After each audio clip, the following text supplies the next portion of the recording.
Bom dia, estamos aqui com mais um Educa Brasil, o nosso encontro com a educação. Hoje vamos entrevistar a professora Maria Valiati, pós-graduada em administração, e nós vamos falar sobre logosofia. O que é a ciência do conhecimento? Como funciona, como nós podemos aplicar na nossa vida, na educação dos nossos filhos, como nós podemos melhorar, né, a nossa vida, nosso estar, o nosso viver nesse planeta, nessa cidade. Bom dia. Bom dia. A ciência logosófica, então, destina-se a ensinar uma forma consciente de realizar um processo de evolução. E isso vai abrangendo todas as áreas do ser humano. Nos ajuda a sermos melhores mães, melhores pais, melhores filhos, melhores educadores, empresários. Isso vai partir deste conhecimento que sejamos capazes de expandir dentro de nós, aumentar a nossa capacidade de ser um ser cada vez com mais conhecimentos e mais útil a si e à sociedade. Pois é, mas quando você fala consciente, isso quer dizer que hoje nós não estamos conscientes da nossa evolução, do nosso crescimento, nós fazemos de forma pensada, é isso? Veja, na área científica, tecnológica, nós temos uma expansão fantástica, né? E isso é um desenvolvimento científico. O que a logosofia propõe é que, paralelo a esse desenvolvimento maravilhoso e que tantos benefícios, tanta comodidade nos traz, o ser humano também evolua. Nós somos hoje, na mesma proporção, temos hoje uma evolução moral e ética e espiritual. Avançamos tanto quanto a ciência hoje? Talvez a gente tenha regredido tanto quanto a ciência, será que não? Muito bem. E por que nós constatamos isso? Nós constatamos isso principalmente os veículos de comunicação dão testemunho do que tem acontecido. Mas o porquê então? Né? Por que o ser humano não consegue evoluir nessa proporção que se evolui no mundo material? Na verdade, o mundo material deve ser um sustentáculo, um apoio para o desenvolvimento espiritual. Nós somos, cada um de nós, temos uma centelha divina. Nós somos todos, né, dotados de uma condição de inteligência e sensibilidade fantástica. Só que precisa ser desenvolvida. Eu preciso saber que tenho uma mente, e essa mente eu tenho capacidade para pensar por conta própria. Mas isso se aprende, como se aprende na escola. Na escola de administração, de medicina, não é fazendo a matrícula, me inscrevendo, que eu já sou médica ou administradora. Passou no vestibular, já está resolvido. Não, aí começa um outro caminho.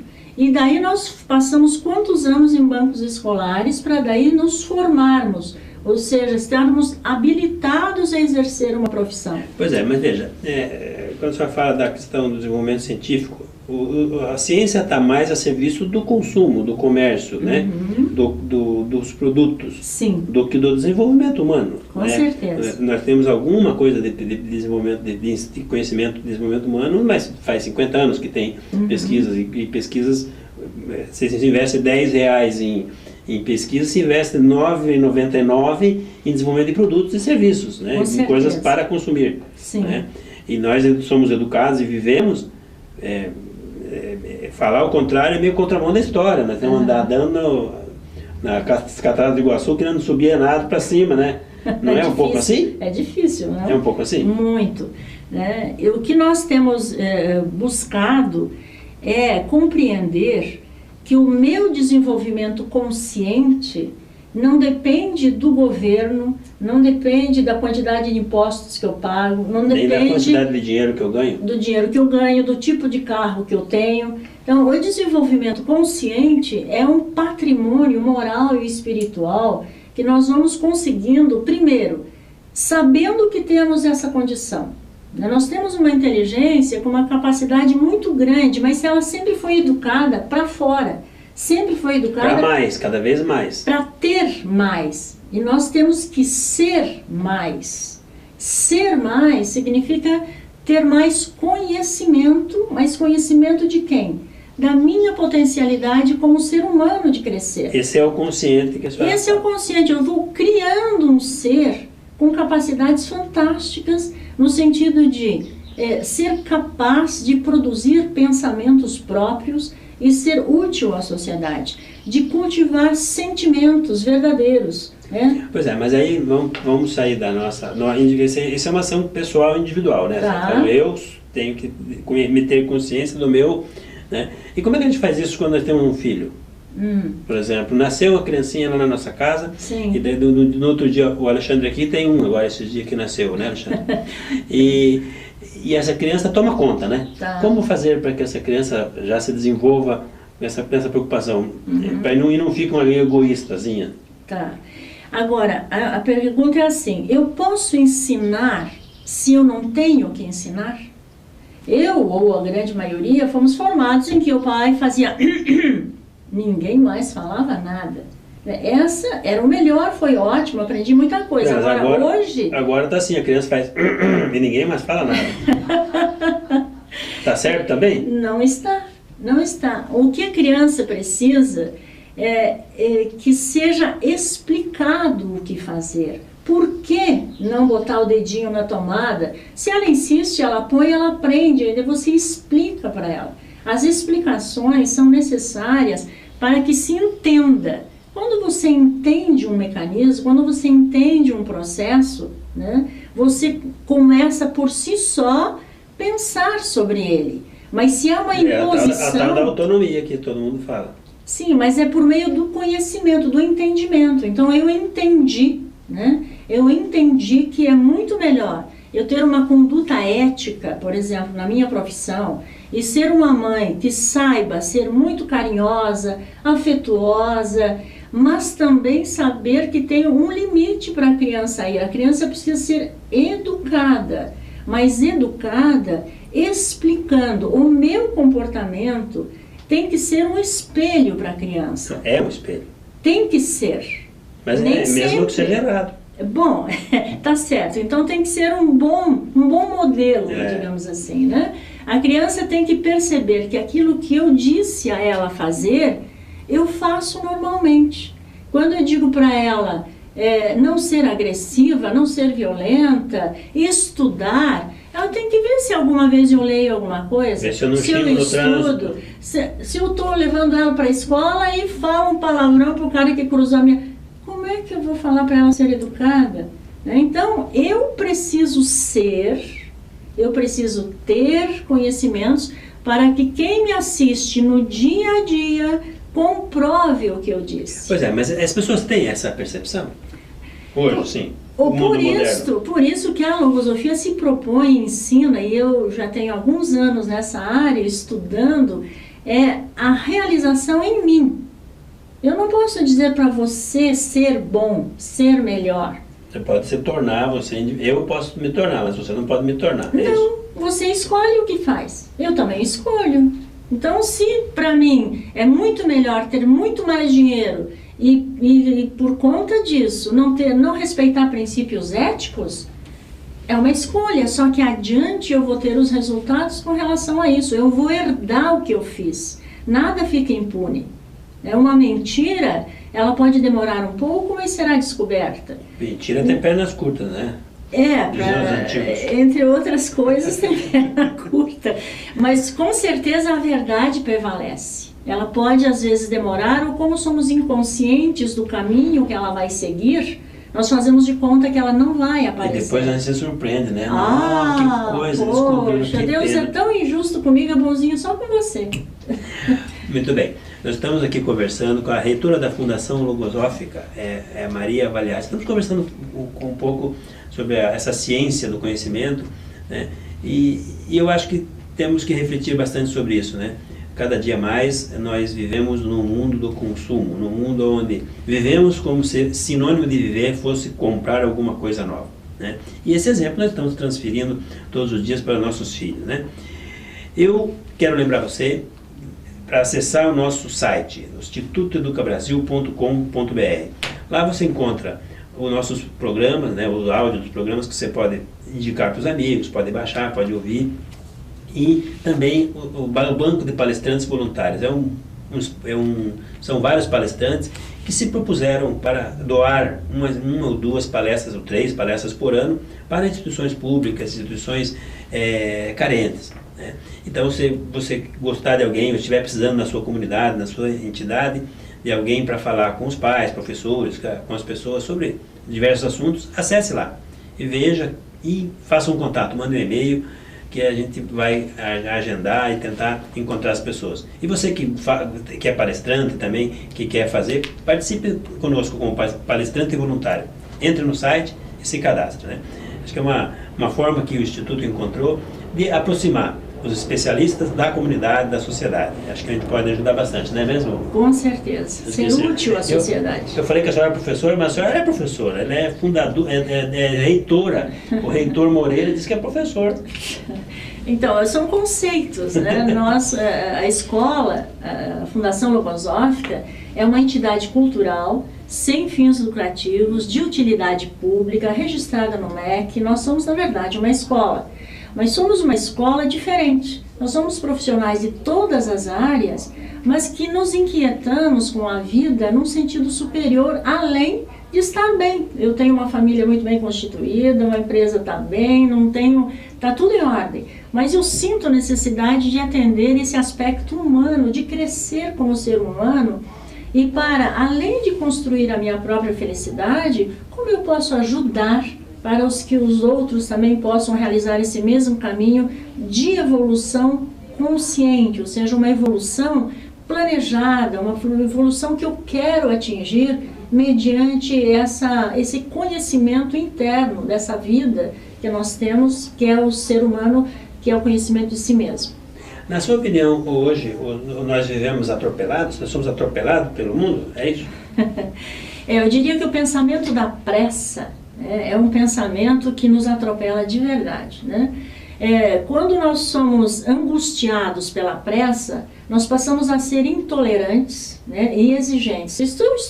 Por exemplo, estava vindo para cá com calma, tinha um tempinho, né? Então não me importa que a pessoa vá à frente, que corte, eu estou bem comigo, estou com o meu tempo tranquilo, eu estou consciente, eu tenho um objetivo, sair mais cedo, não estou atropelando e nem sendo atropelada. Porque a pressa, ela cria uma angústia, uma ansiedade, eu me torno intolerante, mal educado. Por quê? Porque eu estou com pressa. O outro, não sei, o outro pode estar na situação que eu estou agora, ele não está nem aí, está passeando, está indo para o shopping, está indo almoçar, marcou um encontro maravilhoso. Agora, eu que estou atrasada, eu que não saí antes para atender o compromisso, então eu estou apressada, então o problema é interno meu, é dos meus pensamentos de pressa, e eles provocam em mim uma série de deficiências. A intolerância, a impaciência, a irascibilidade, a agressividade. Porque, veja, este é o ponto. Este é o ponto. É começar a perceber que os movimentos são gerados na minha mente. E é ali, nesse conhecimento da mente, é que eu vou começar a trabalhar esses pensamentos e substituir, por exemplo, a pressa por uma paciência, uma tolerância, uma programação das coisas. E até por uma organização melhor. Claro, ou seja, são princípios que têm que começar sempre dentro de mim. É como a historinha do meu amigo que falou que ele chegava, sempre viajava, chegava no hotel, se irritava, porque atrasava, e às vezes e as pessoas se irritavam com ele, ficava horroroso, né? Claro. Aí ele lendo lá sobre a autoajuda, né? Ele falou, e alguém disse que ele tinha que mudar a postura, em vez de ele se irritar e agredir as pessoas, ele dizia, olha, o posicionamento de vocês me deixou um pouco insatisfeito. Né? Daí ele começou a perceber que a reação era diferente, as pessoas queriam saber. Né? É um pouco por aí? Claro. Quer dizer, a mudança interna. Sempre é interna. Né? Se eu chego em casa, por exemplo, né? Chega o marido, o filho, está na hora de ir para a escola e tal, eu começo a ficar agitada por causa do tempo, do horário, eu crio toda uma situação de angústia dentro de casa. Agora não. Se tiver, por exemplo, por algum fato, chegar 5 minutos atrasado, eu sei que eu vou chegar atrasado, mas eu não vou atropelar as pessoas, passar esse estado de ansiedade, de angústia para os demais. Então eu preciso ser um veículo útil e construtivo. Muito bem. Bom, estamos conversando com a reitora da Fundação Logosófica, Maria Valiati. Estamos conversando sobre essa questão do desenvolvimento do eu, do desenvolvimento humano consciente. Eu quero lembrar vocês da nossa parceria com a TVA. Você pode assistir o nosso programa na TVA durante a semana, ele é repetido na TVA, canal 17. E você que não é assinante de TV a cabo pode acessar o site da TVA e verificar lá as ofertas e promoções que a TVA tem. Agora no mês de outubro nós vamos promover o segundo encontro Educa Brasil de Pais. Nós fizemos em maio um encontro, foi muito bom, em 2 escolas de Curitiba, e agora em outubro nós faremos novamente nas 2 escolas, na Escola Lúcia Bastos e numa escola na SIC. Esse encontro será no dia 18 e 25 de outubro. Você pode acessar o nosso site para ter mais informações. Nós vamos distribuir folders, panfletos para inscrições. É mais uma ação, nós teremos lá palestrantes voluntários para conversar com os pais. Para conversar com os pais dos alunos dessas escolas e também da sociedade em volta. Nosso encontro em maio foi um sucesso, nós tivemos mais de 200 pais em cada um dos encontros, né? Porque nós acreditamos que a melhoria da educação, a melhoria do trabalho na escola depende da parceria e da ajuda e do entendimento do que isso significa nas famílias, né? Não existe educação formal sem a contribuição e a parceria da família e o trabalho junto com a escola. Tá certo isso, né, professor? Com certeza, porque esse ambiente, né, precisa ser criado dentro do lar, né? Os pais são os primeiros educadores, e são os primeiros e os últimos, né? Porque um filho sempre será um filho. Então, essa educação se dá muito pelo exemplo. Isso é que nós aprendemos na escola de logosofia. Então, eu preciso educar pelo exemplo. Não adianta eu falar demais ou adotar qualquer atitude se eu não sou o exemplo disso. Nós já discutimos isso aqui. Com criança não funciona. Faça o que eu falo, mas não faça o que eu faço, né? Não funciona com eles. Eu preciso ser um exemplo de bondade, de alegria, de disciplina, de estudo. A criança vê os pais estudando, ou os pais chegam e se postam na frente da televisão, vê futebol, ninguém me atrapalhe. Assistindo a novela. A criança precisa ver os pais estudando, anotando, chamando a criança, olha, que tal isso aqui, que legal, ó, vamos ver a importância do ambiente escolar na formação da criança e do jovem. Então, o que é o ambiente? Né? Até qualquer coisa, uma plantinha, se for uma planta bonita, você coloca num ambiente hostil, ela morre. Uma planta que nunca tomou sol, se você põe 5 minutos no sol, ela queima. Por quê? O ambiente não é adequado. Então a criança é muito sensível, é uma terra muito fértil. Ela absorve todas as influências, né? Ela absorve tudo. Então tem que ter um cuidado muito grande com o que se fala. E como se fala sempre. Não porque agora o meu filho está aqui na minha frente, então agora eu falo bonitinho. Aí depois eu vou lá com meu marido e os palavrões são... Não, a criança tem uma capacidade de perceber e de absorver tudo o que acontece no ambiente. Ela pode não dizer nada, mas ela gravou. E oportunamente... Mas de onde você tirou isso, meu filho? Da onde? Ele não vai nem lembrar de onde, né? Mas a gente sabe de onde ele tirou. Então, o ambiente na família é imprescindível. E a escola, conseguindo também propiciar esse ambiente de afeto, de bondade, de tranquilidade. Nós aprendemos muito quando há essa predisposição sensível no ambiente. No ambiente cálido, no ambiente acolhedor, no ambiente afável, as inteligências se abrem, elas se predispõem ao aprendizado. Se é um ambiente hostil, agressivo, nós não fechamos, não é assim? Alguém me fala uma coisa agressiva, eu tomo um susto e me fecho. Agora, se é um ambiente plácido, bom, e principalmente de muito afeto, né? de uma coisa espontânea, natural, eu relaxo e aprendo, escuto, escrevo, por naturalidade e não por imposição. As imposições não levam a nada. Elas levam à inibição, levam à frustração e levam a esse ser também ser um impostor dos outros depois.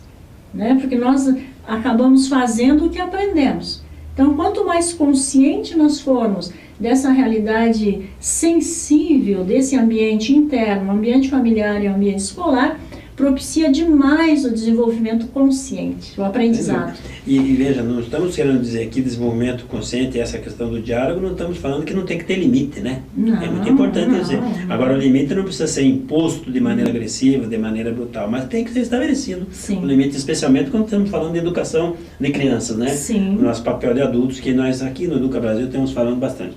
Eu quero também comentar aqui, no dia 15, agora mês de outubro, dia 15 de outubro, nós comemoramos o Dia do Professor, né? E a mídia em geral coloca as coisas assim, não tem muito o que comemorar, e o ambiente escolar hoje é muito hostil para o professor, né? Nós temos diversos problemas aí de agressividade, risca-carro, e as coisas estão bem complicadas. No dia 15 nós vamos fazer, do Educa Brasil, vamos fazer um encontro com alguns professores, educadores, para refletir algumas verdades ou pseudo-verdades que tem hoje na nossa sociedade.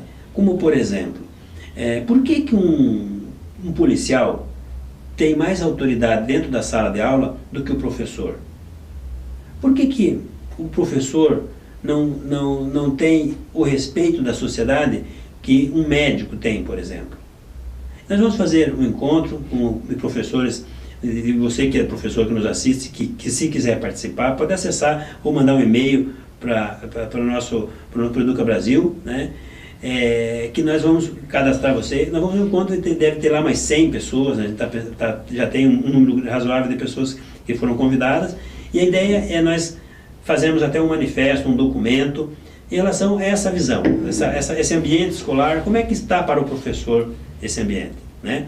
Como é que nós podemos fazer para que o professor volte a ter autoridade? E veja que eu não estou falando de autoritarismo, né? Estou falando de autoridade, que ele seja respeitado como profissional.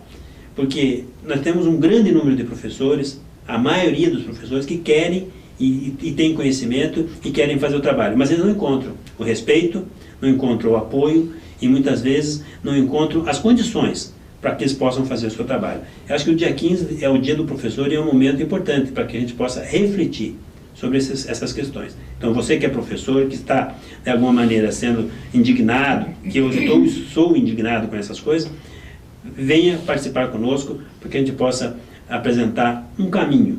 E a solução é uma construção, mas nós precisamos encontrar um caminho, até parafraseando aqui no nosso programa de hoje, um caminho consciente, né? E como é que a gente pode solucionar, mas talvez num primeiro momento seja mais difícil, mas buscar o caminhar para uma solução e tornar o ambiente escolar menos hostil para os professores e, consequentemente, para a sociedade.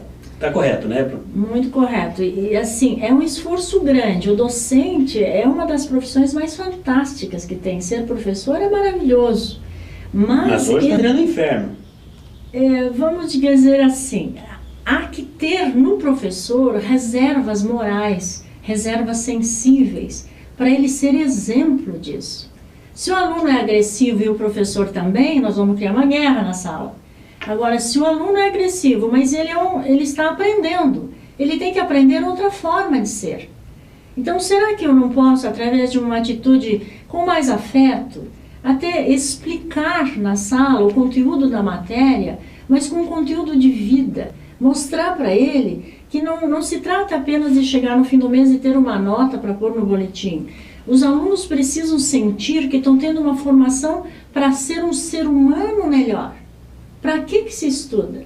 Para que se aprende? Se aprende para se formar, para se projetar um cidadão consciente, respeitado.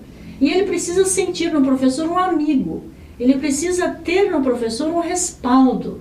Ele precisa confidenciar para o professor uma dificuldade. Claro, o professor às vezes vai dizer, eu não ganho para isso, né? Mas não é isso. É a questão da formação moral e da formação de docente, um docente. Um professor tem que ser um docente. É um ser que ensina. Muitos professores ficam gravados pelo resto da vida nos seres, nas crianças. Se recorda sempre daqueles professores. Mas são professores que, além da matéria, doaram um pouco de sua vida para ser um aprendizado, principalmente na questão do afeto, da sensibilidade. Não, eu concordo plenamente. Mas hoje, na verdade, nós temos uma discussão importante na escola, né? E que, assim, o professor está acuado, está sozinho, né? E isso é verdade. Quer dizer, a sociedade passou a não respeitar essa figura, que como você falou, uma profissão das mais gratificantes que tem, né? Mas é um tipo de gente, eu digo que o professor é um tipo de gente que se realiza na realização dos outros.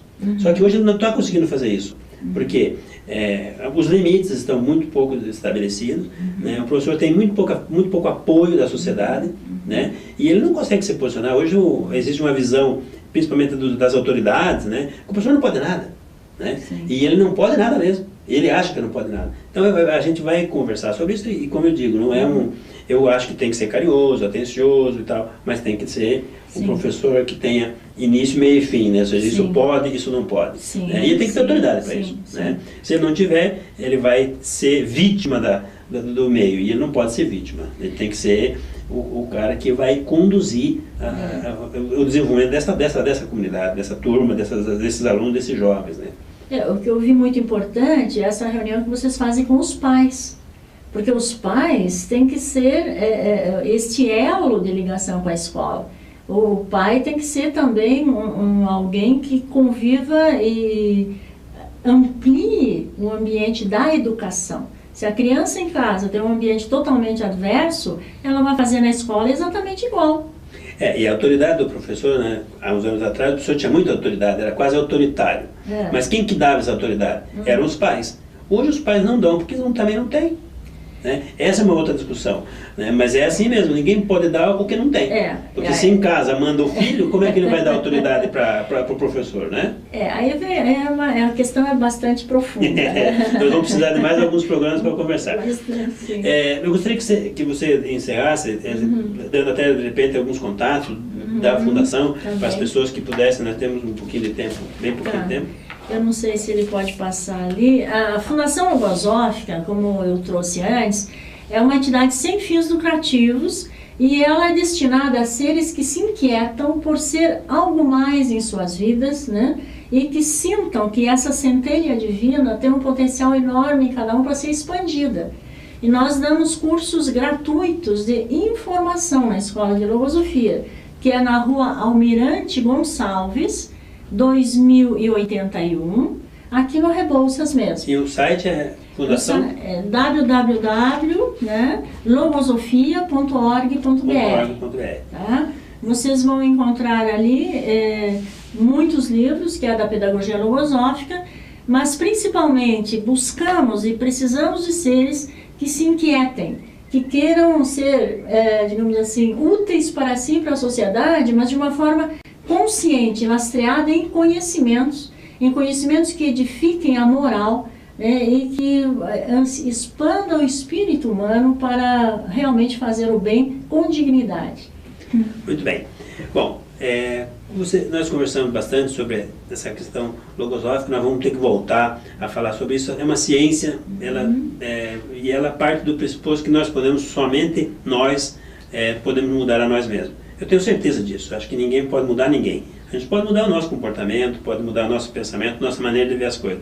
Os outros vão mudar se quiserem ou se influenciarem pela nossa mudança. Tá certo isso? Pelo nosso exemplo. E que queiram fazer. E especialmente, isso é válido para as crianças. As crianças aprendem 90%, 99% do que eles aprendem pelos exemplos dos adultos. Então, veja lá o que você está fazendo e não se preocupe tanto com o que você está dizendo. Muito obrigado pela audiência e até domingo que vem com mais um Educa Brasil.